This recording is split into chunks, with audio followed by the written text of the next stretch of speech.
Okay, this is more specific to probably BC builders. If you're building, especially in Vancouver, you may have issues with essentially the fire code and the type of doors that you use. If you guys look here, you can see here's the neighboring house, and you can see how close it is to our home on this side.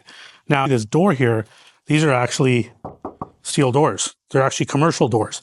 These are 45-minute rated fire doors. They have a special flange that's all steel. So all the door is steel.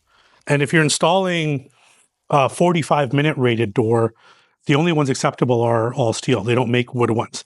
Now, the other thing about these doors is because they're cut down, they're really expensive. They're over $1,000 each. Now, there's ways for us to get away from using these, but based on the number of windows we had, the number of openings on the side of the house, we were required to put in that higher rating of fire door. They do make 20-minute fire doors depending on the situation.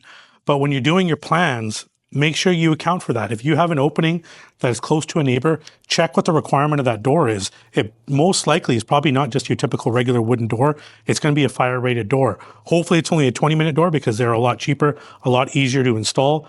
These steel doors cost a lot more, and your typical finishing carpenter may not know how to install them, because if you guys look here, you see this steel flange, it actually wraps around like so. It doesn't just sit like this, it wraps around and encases the 2x4 behind. So just a small detail, but if you're doing multifamily, there's a lot of times where there's going to be a higher fire requirement because there's multiple families living in the same home and they don't want fire going from one unit to the other.